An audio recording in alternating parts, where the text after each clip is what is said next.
नमस्कार, सेहतनामा में आज बात होगी अनियमित माहवारी यानी इरेगुलर पीरियड्स पर। वजह क्या होती है और इसका ट्रीटमेंट क्या होता है। सीनियर गायनेकोलॉजिस्ट डॉक्टर सीमा शर्मा हमारे साथ मौजूद है। बहुत बहुत स्वागत डॉक्टर सीमा हमारे शो में। और आज बात इरेगुलर पीरियड्स बहुत कॉमन है लड़कियों में, महिलाओं में। सबसे पहले तो ये बताइए, इरेगुलर पीरियड्स आप बोलते किसे? Rajinder, as you already know, periods जो हैं किसी भी महिला के लाइफ में एक बड़ा इम्पॉर्टेंट माइलस्टोन है। और normally all young girls would start their periods from the age of 12 और 13 till the age of 45 to 47। ये हमारा नॉर्मल रिप्रोडक्टिव लाइफ स्पैन है। अब इसमें जो शुरुआत है, अब यंग बच्चों में प्रीपोन हो गई है। सो जिसको हम मेनार्की कहते हैं, मतलब बिगिनिंग ऑफ द पीरियड। और इतने मदर्स हमें पैनिक में फ़ोन करते हैं कि मैम मेरी डॉटर 5th क्लास में है, 10th ईयर में है और उसके पीरियड स्टार्ट हो गए हैं। So we call it as an early menarche. लेकिन लाइफस्टाइल चेंज होने से जो पीरियड आज से 10 साल पहले 12 या 13 साल की उम्र में शुरू होते थे, अब 10वें साल से 11वें साल में भी शुरू हो जाते हैं। तो 11-12 ईयर्स से शुरू होके till the age of 45-47, so much so कि कुछ लेडीज़ में 55 तक भी मेंसेस चलते हैं। तो इसके दौरान हमारा रिप्रोडक्टिव लाइफ स्पैन है जिसमें हमारा मेंस्ट्रुअल साइकिल रेगुलर चलना चाहिए। अब जो आपका सवाल है कि what is irregular period, so as per the definition any cycle जो 28 ± 7 डेज से ज़्यादा या कम है वो इरेगुलर पीरियड है। बहुत महिलाएं ये एक्सपेक्ट करती हैं कि हर बार उनका period on the dot calendar से फर्स्ट की फर्स्ट को आएगा, पर ऐसा ट्रू नहीं है। So period can come early by 5 days, 25 दिन के बाद भी आ सकता है, 26 दिन के बाद भी आ सकता है, नॉर्मल है। और अगर 5 या 7 दिन लेट भी आता है, 35-36 डेज पे आता है, तो वो भी रेगुलर पीरियड है। सो हम ये कहते हैं कि देखिए काउंट कैसे करते हैं। जैसे कुछ लोग कहेंगे महिलाएं, मैम हमें 5 दिन मेंसेस आते हैं और उसके 20 दिन बाद फिर आ जाते हैं, या महीने में 2 बार आ जाते हैं, क्या वो इरेगुलर है? The answer is no.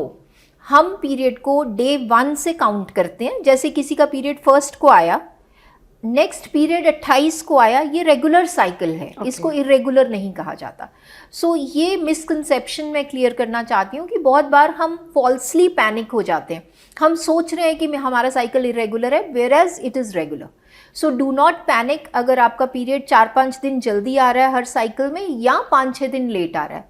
Yes of course, अगर किसी के मेंसेस 15 दिन से ज़्यादा डिले हैं, हर बार हो रहे हैं, या 2-2 महीने नहीं आ रहे हैं और हमें मेडिसिन लेनी पड़ रही है पीरियड्स आने के लिए, तो it is a cause for concern. Irregular periods की वजह क्या होती है? वजह हर एज ग्रुप के लिए अलग है। जैसे हमने अभी बात करी कि आजकल बच्चों के पीरियड्स 10 या 11 साल की उम्र में शुरू हो जाते हैं, तो बहुत सारी मदर्स वरी करती हैं कि मैम मेरी डॉटर के पीरियड्स शुरू हुए लेकिन फिर 3 महीने नहीं आए, या आ रहे हैं तो 10 दिन के लिए कंटिन्यूस चल रहे हैं। सो द मैसेज इज, जब ओवरीज अपना काम करना शुरू करती हैं, जब हमारा मेंस्ट्रुअल साइकिल शुरू होता है, तो फर्स्ट 2 ईयर्स में वो रेगुलर होने में उतना टाइम लेता है। सो बेसिकली हमारा हार्मोनल एक्सिस मैच्योर होने में 2 साल लेता है। तो फर्स्ट 2 ईयर्स में अगर period cycle up and down है, डू नॉट वरी।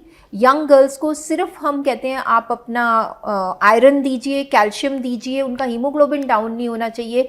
बच्चों को रीअश्योर करिए कि 2 साल की बात है, फिर ये साइकिल 99% करेक्ट हो जाएगा। सो बहुत छोटे बच्चों में this is the reason, immaturity of the hormonal axis, जो अपने आप से मेच्योर हो जाएगा और ठीक हो जाएगा। उसके बाद जब हम यंगर एज ग्रुप पे आ जाते हैं, let's say from 15 years till 30 years of age group, तो बहुत common cause of irregular period है ओवरवेट होना, जिसकी वजह से पीसीओडी होता है। आई थिंक आपने भी अपने एक वीडियो में पीसीओडी का टॉपिक कवर किया है। So that is one of the commonest reasons for irregular period. उसके बाद थोड़े और लेटर एज ग्रुप पे जाते हैं, 35-40, तो इरेगुलर पीरियड्स का कारण फाइब्रॉइड्स हो सकते हैं, जिसमें हम कहते हैं कि कभी कभी आपका साइकिल डिस्टर्ब होता है अगर फाइब्रॉइड के साथ। There is one type of fibroid जिसको फाइब्रॉइड पॉलिप कहा जाता है, जिसमें कि साइकिल भी डिस्टर्ब हो जाता है।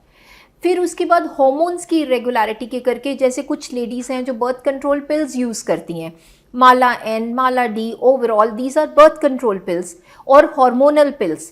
अगर ये पिल्स को इरेगुलरली लिया जाए, जैसे आपने 2 दिन दवाई खाई, तीसरे दिन मिस कर दी, ऑटोमेटिकली आपका साइकिल डिस्टर्ब हो जाएगा। सो हार्मोनल पिल्स का इरेगुलर खाना इरेगुलर पीरियड कॉज कर देता है। उसके बाद लेटर एज ग्रुप पे आते हैं 40 to 45, 50 ईयर्स एज, वहाँ पे मीनोपॉजल एज ग्रुप में आके फिर हमारा पीरियड इरेगुलर हो सकता है। सो हर एज ग्रुप में इरेगुलर पीरियड का कारण डिफरेंट है। कब डॉक्टर के पास जाने की ज़रूरत होती है? देखिए, जैसे हमने पहले भी डिस्कस किया, अगर हमें साइकिल हर 10-10 दिन के बाद ब्लीडिंग हो रही है, डेफिनेटली डॉक्टर को दिखाना है। किसी को 2 महीने पीरियड नहीं आ रहे, डेफिनेटली डॉक्टर को दिखाना है।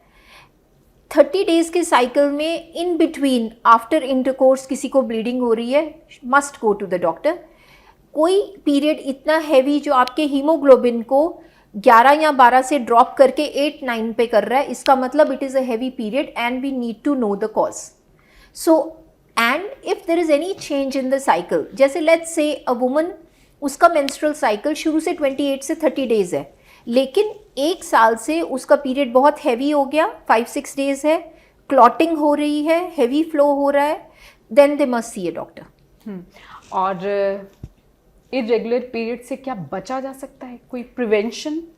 ऑफ कोर्स, अगर हम सोचें कि रिप्रोडक्टिव यंग गर्ल्स के अंदर डिले पीरियड्स जो पीसीओडी की वजह से है, दैट इज़ वन थिंग जहाँ पे हम उसको प्रिवेंट कर सकते हैं एक हेल्दी लाइफस्टाइल से और अपने बॉडी मास इंडेक्स को नॉर्मल रख के। सो बहुत सारी यंग गर्ल्स हैं जो ओबीज हैं, जो ओवरवेट हैं, उसकी वजह से उनको पीसीओडी है और पीसीओडी से उनका साइकिल इरेगुलर है। तो अगर हम अपने यंग बच्चों को, एडोलेसेंट गर्ल्स को जागरूक करें एक हेल्दी वेट मेंटेन करने के लिए, एक हेल्दी लाइफस्टाइल मेंटेन करने के लिए, तो वहाँ हम इरेगुलर पीरियड्स को प्रिवेंट कर सकते हैं। और जब आपके पास पेशेंट आते हैं ये प्रॉब्लम लेके कि इरेगुलर पीरियड से, एक तो हो गया कि आप हेल्दी लाइफस्टाइल, आप लाइफस्टाइल चेंज करने की सलाह देते हैं, उसके अलावा कुछ इलाज, कुछ ट्रीटमेंट भी होता है? Yes, of course. कोई भी ट्रीटमेंट इनिशिएट करने से पहले हम लोग उनको इवैल्यूएट करते हैं। कुछ लैब टेस्ट हैं, कुछ अल्ट्रासाउंड्स हैं जो हम लोग ऑफर करते हैं। फॉर एग्जाम्पल, अगर कोई पेशेंट मेरे पास इरेगुलर पीरियड से आएगा 20-25 एज ग्रुप का, हम सबसे पहले उनका हीमोग्लोबिन चेक करेंगे, ये देखने के लिए कि कितना ज़्यादा फ्लो हो रहा है, क्या वाकई उनका एचबी डाउन हो रहा है। देन हम उनके हॉर्मोन्स बेसिक से टेस्ट करते हैं, जैसे थायराइड लेवल्स चेक करते हैं, हम उनके सीरम प्रोलैक्टिन लेवल्स चेक करते हैं। और जब पेशेंट आता है तो उसकी एक डिटेल्ड हिस्ट्री भी ली जाती है दूसरे सिम्टम्स देखने के लिए।